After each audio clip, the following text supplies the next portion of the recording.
നമുക്ക് അലീനയുടെയും മനുഷ്യങ്ങളുടെയും നാളത്തെ നല്ലൊരു കഥ കേട്ടാലോ? അങ്ങനെ നമ്മൾ കാണുന്ന ഒടുവില് ശരണ്യെ തൻ്റെ അച്ഛനോട് പറയണം, അച്ഛാ, രോഹിത്ത് ഒരു തെറ്റും ചെയ്തിട്ടില്ല, പിന്നെ ഞാൻ എന്തിനാ അയാളെ കുറ്റക്കാരനാക്കുന്നേ? അതിൻ്റെ ആവശ്യമില്ല എന്ന് പറഞ്ഞു. അത് കേട്ടിനിപ്പോൾ ശരണ്യയുടെ അച്ഛനും കൂടി ഇഷ്ടപ്പെട്ടില്ല. മോളെ, നിന്നോട് ഞങ്ങൾ അപ്പോഴേ പറഞ്ഞല്ലേ ആരോടും ഇതിനെക്കുറിച്ചൊന്നും പറയില്ലെന്ന്. നീ എന്താണോ അലീനോട് പറഞ്ഞ് ശരിയല്ല. ഇനി ഇതിൻ്റെ പേരിൽ എന്തൊക്കെ ഉണ്ടാവും അറിയാലോ. പോലീസിനോടൊക്കെ നീ ആദ്യം ഇതിനെക്കുറിച്ച് പറഞ്ഞല്ലേ, അപ്പം അവരെന്താ പറഞ്ഞത്? ഇത് കേട്ടപ്പോൾ ശരണ്യ പറഞ്ഞു, എനിക്ക് പറ്റില്ല അച്ഛാ, എനിക്ക് കള്ളത്തരം പറയാൻ പറ്റില്ല എന്ന് പറഞ്ഞു. കള്ളത്തരം പറയാൻ പറ്റില്ല പോലും, പക്ഷെ ഇത്ര നിന്നെ ഉപദ്രവിച്ചില്ലേ അവനോടൊപ്പം കൂടെയുള്ള ആൾക്കാർ, അവന്മാർ വെറുതെ വിട്ടോ നിന്നെ? ഇല്ലല്ലോ. അപ്പം എന്താണെങ്കിലും അവൻ അവിടെ വരികയും ചെയ്തല്ലേ, നീ ഇനി മൊഴി മാറ്റി പറയാനൊന്നും പോകണ്ടെന്ന് പറഞ്ഞു. ശരണ്യ ആകെപ്പാടെ വല്ലാത്തൊരവസ്ഥയെ. ശരണ്യയ്ക്ക് എന്ത് ചെയ്യണമെന്ന് പോലും അറിയില്ല. താൻ ചെയ്യുന്ന തെറ്റാണെന്നൊരു ചിന്ത മനസ്സിലുണ്ടാകുന്നുണ്ട്. കാരണം അലീന ചേച്ചിയായിട്ട് കൂട്ടുകൂടിയതിന് ശേഷം തനിക്ക് കുറേ മാറ്റങ്ങൾ വന്നിട്ടുണ്ടെന്ന് ശരണ്യയ്ക്കറിയാം. അലീന ചേച്ചി ഇല്ലായിരുന്നെങ്കിൽ താൻ ജീവിതത്തിലേക്ക് വരില്ലായിരുന്നു.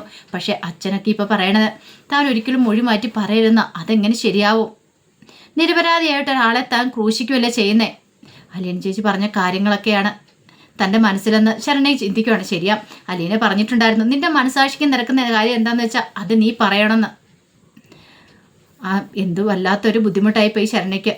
കുറച്ച് സമയം കഴിഞ്ഞ് കഴിഞ്ഞപ്പോഴത്തേനും ശരണ്യ ഇങ്ങനെ മുറിക്കിടെ ഇങ്ങനെ ആലോചിച്ചിരുന്നു. പിന്നീട് തൻ്റെ പാഠപുസ്തകങ്ങളും കാര്യങ്ങളൊക്കെ അവിടെ ഇരിപ്പുണ്ടായിരുന്നു. അതൊക്കെ എടുത്തിങ്ങനെ വെറുതെ മറിച്ച് നോക്കുകയാണ്.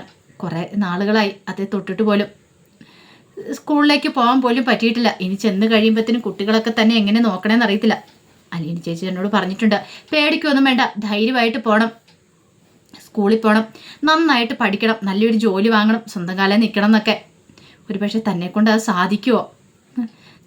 എന്നാലും പക്ഷെ ചെയ്യാതിരിക്കാൻ പറ്റില്ല.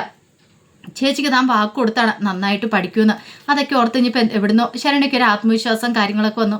അങ്ങനെ ശരണ്യ പതുക്കെ ബുക്കൊക്കെ എടുത്ത് ഇങ്ങനെ മറിച്ച് നോക്കി അതിനകത്ത് ഓരോ കാര്യങ്ങളൊക്കെ നോക്കുവാണ്. ഈ സമയത്താണ് വനിതാ സംഘടനയുടെ 1-2 പേര് ആൾക്കാരങ്ങോട്ടേക്ക് വരുന്നത്. അവർ വന്ന് ശരണ്യയുടെ അച്ഛനെ കണ്ട് ശരണ്യനെ നിന്ന് കണ്ടെന്നൊക്കെ പറഞ്ഞ് അകത്തേക്ക് കയറി. അങ്ങനെ വന്ന് കാര്യങ്ങളൊക്കെ ചോദിക്കുന്ന സമയത്ത് ശരണ്യുള്ള സത്യാവസ്ഥ പറഞ്ഞു.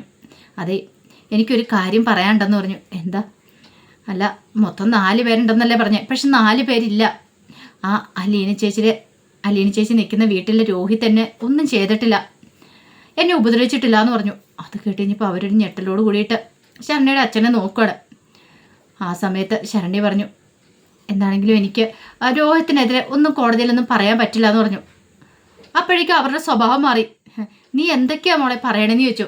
അങ്ങനെ ഒരു കാരണവശാലും പറയാൻ പാടില്ല, മൊഴി മാറ്റി പറയാൻ പാടില്ല. മൊഴി മാറ്റി പറഞ്ഞിട്ടുണ്ടെങ്കിൽ നിന്റെ വാക്കിനൊരു വിലയില്ലാതാവും. 4 പേരെന്നല്ല മൊത്തം പറഞ്ഞിരിക്കുന്നത്, 4 പേരുണ്ടെന്ന് തന്നെ പറഞ്ഞാൽ മതി. കോടതി പോയി മൊഴി മാറ്റി പറഞ്ഞിട്ടുണ്ടെങ്കിൽ പിന്നെ നിനക്കൊരിക്കലും നീതി കിട്ടാൻ പോകുന്നില്ല. വാക്ക് മാറ്റി പറഞ്ഞിട്ടുണ്ടെങ്കിൽ കോടതിക്ക് പോലും നിന്റെ കാര്യത്തിൽ സംശയമാവെന്ന് പറഞ്ഞു. എന്നാലും ഞാൻ എങ്ങനെയാ പറയണത്? ഇല്ലാത്ത കാര്യം എങ്ങനെയാ ഉണ്ടെന്ന് പറയണേ? അതിനെക്കുറിച്ചൊന്നും ചിന്തിക്കണ്ട. അവള് വന്ന് നിന്റെ മനസ്സ് മാറ്റിയെടുത്തല്ലേ ആ അലീന എന്ന് പറയുന്നവള്. അവൾ ശരിക്കും നിന്നെ സ്നേഹം കൊണ്ട് കീഴടക്കുകയോ ചെയ്തേ. അവള് വന്നതിൻ്റെ ഉദ്ദേശം ഇതായിരുന്നു, നിന്റെ മനസ്സ് മാറ്റാൻ വേണ്ടിയിട്ട്. അത് കേട്ടപ്പോൾ ശരണ്യോട് അല്ല, ഒരിക്കലും അലീന ചേച്ചി എന്നോട് ചോദിച്ചിട്ട് പോലും ഇല്ല രോഗത്തിനെ കുറിച്ച്, അല്ലാതെ ഞാൻ അങ്ങോട്ടേക്ക് പറയുകയും ചെയ്തേ. ശരണ്യയുടെ അച്ഛൻ പറഞ്ഞു, അവള് എന്നും തന്നെ വരുന്നുണ്ടായിരുന്നു ഇവിടെ, ശരണ്യയുമായിട്ട് കയറി സംസാരിക്കുന്ന കാണാം. പക്ഷെ എനിക്ക് അപ്പോഴൊന്നും മനസ്സിലായിട്ടുണ്ടായിരുന്നില്ല മാഡം, ഇതിന് വേണ്ടിയിട്ടായിരുന്നു ശരിക്കും എൻ്റെ മോളെ സ്വാധീനിക്കുകയോ ചെയ്തേ. അങ്ങനെ രോഹിത്ത് തെറ്റ് ചെയ്തിട്ടില്ലെന്ന് വരുത്തി തീർക്കുകയോ ചെയ്യുന്നതെന്ന് പറഞ്ഞു.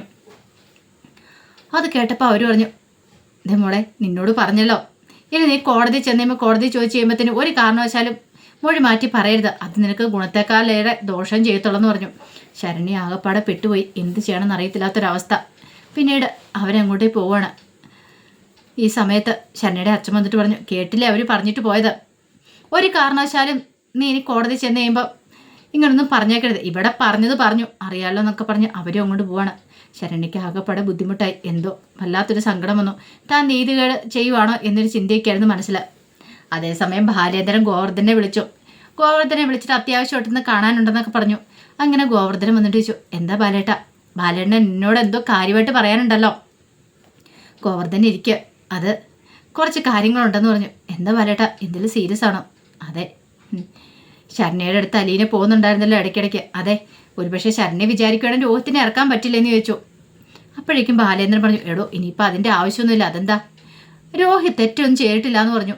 തെറ്റ് ചെയ്തിട്ടില്ലെന്നോ? ബാലേട്ടൻ എന്തൊക്കെയാ പറയണേ? അതെ, ശരണ്യ അലീനയോട് കുമ്പസാരിച്ചു പോലും. എന്തെന്ന്? തെറ്റൊന്നും ചെയ്തിട്ടില്ല എന്ന് രോഹിത്ത്. അങ്ങനെ പറഞ്ഞോ? അതോ ഇനിയിപ്പം അലീനെ പറയിപ്പിച്ചാണോ എന്ന് ചോദിച്ചു.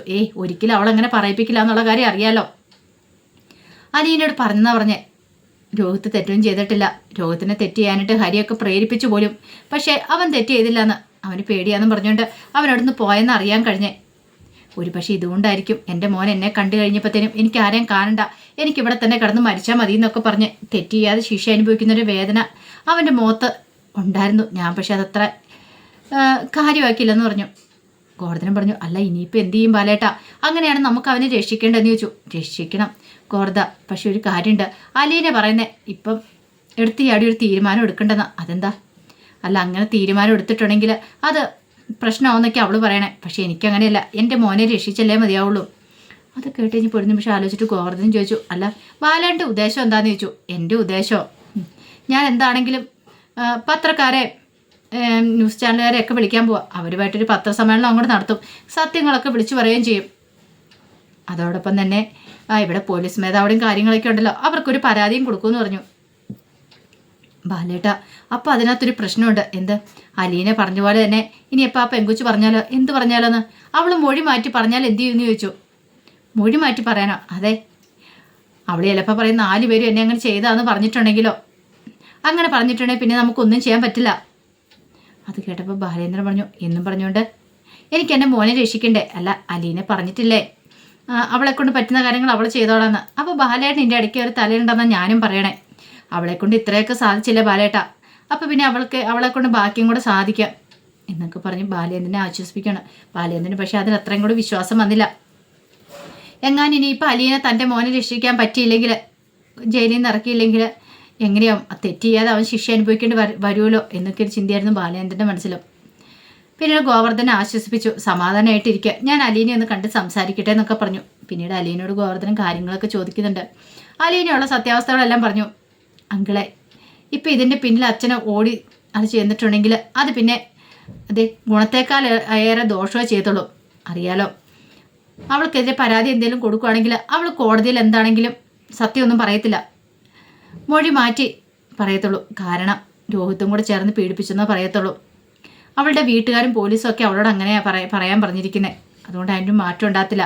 അവൾക്ക് സ്വാഭാവികമായിട്ടൊരു മാനസാന്തരം വന്ന് അവൾ കോടതിയിൽ മൊഴി പറയണം, മൊഴി കൊടുക്കണം, അല്ലാതെ പറ്റില്ല എന്ന് പറഞ്ഞു. പിന്നെ വേറൊരു കാര്യം, രോഹിത്തിനെ രക്ഷപ്പെടുത്തുക എന്ന് പറയുമ്പം നമുക്ക് തോന്നി ഈസിയാണ്, പക്ഷെ അത്ര ഈസിയല്ല. ഞാൻ അവിടെ പോകുന്നുള്ളതുകൊണ്ട് ചിലപ്പോൾ ആൾക്കാരൊക്കെ പറയും ഞാൻ അവളെ സ്വാധീനിച്ച് അവളെ കൊണ്ട് പറയിച്ചാന്ന്. ഗോവർദ്ധനൻ പറഞ്ഞു, അത് ശരിയാ, അതിന് അങ്ങനെ ഒരു ചാൻസ് ഉണ്ടെന്ന് പറഞ്ഞു. അതുകൊണ്ട് അങ്കളെ പറഞ്ഞേ, ഓരോന്നിൻ്റെ സമയം കാലം ഒക്കെ ഉണ്ടെന്ന് നമ്മളൊന്നും അവിടെ നിർബന്ധിച്ചൊന്നും ചെയ്യിച്ചുകൂടാ. കാരണം അങ്ങനെ രോഗത്തിനെ രക്ഷിക്കാൻ വേണ്ടിയിട്ട് അവൾ എന്നോട് ഈ കാര്യം പറഞ്ഞത്. പക്ഷേ അവളുടെ വീട്ടുകാരിത് അറിഞ്ഞു കഴിയുമ്പോൾ എങ്ങനെ പ്രതികരിക്കുമെന്ന് പോലും അറിയത്തില്ല. അതൊക്കെ കേട്ടപ്പോൾ ഗോവർദ്ധന് മനസ്സിലായ കാര്യങ്ങളൊക്കെ. പിന്നീട് ഗോവർദ്ധനും കൂടെ പോയി.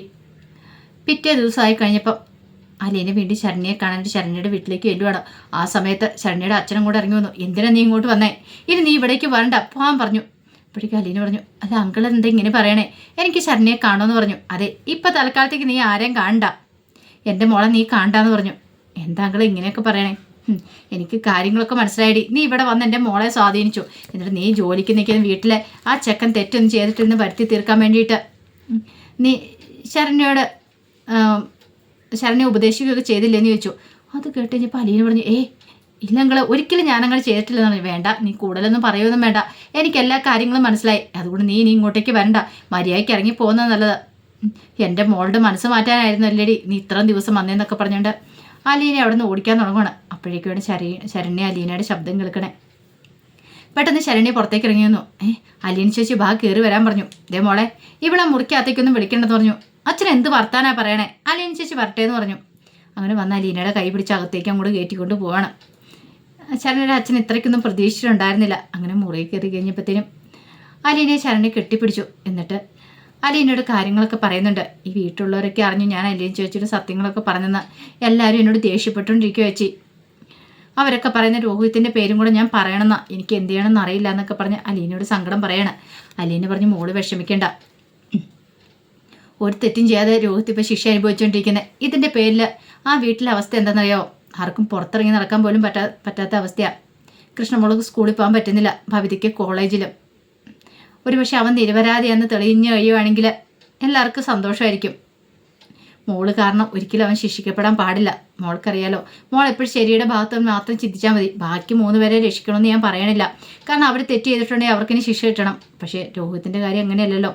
അവൻ തെറ്റ് ചെയ്തിട്ടില്ല. അപ്പം തെറ്റ് ചെയ്യാത്ത അവനെ ശിക്ഷിച്ചിട്ടുണ്ടെങ്കിൽ ദൈവം പോലും മോളോട് പൊറുക്കില്ല എന്നൊക്കെ പറഞ്ഞു. ഒടുവിൽ അലി എനിക്ക് വാക്ക് കൊടുത്തു. ഞാൻ എന്താണ് മൊഴി മാറ്റി പറയാനൊന്നും പോകുന്നില്ല, ചേച്ചി ധൈര്യമായിട്ടിരുന്നു എന്നൊക്കെ പറഞ്ഞ് വാക്ക് കൊടുക്കണം. അത് കേട്ട് കഴിഞ്ഞപ്പോഴാണ് അലീനയ്ക്കൊരു സമാധാനം വന്നത്. അപ്പോൾ അതിൻ്റെ വിശേഷങ്ങളൊക്കെ നമ്മൾ കാണാൻ പോകുന്നത്. ആ വിശേഷങ്ങൾക്കായി നമുക്ക് എല്ലാവർക്കും കാത്തിരിക്കാം കേട്ടോ. ഒരിക്കൽ കൂടി എല്ലാവർക്കും ശുഭരാത്രി നേർന്നുകൊണ്ട് നിർത്തുന്നു. നന്ദി.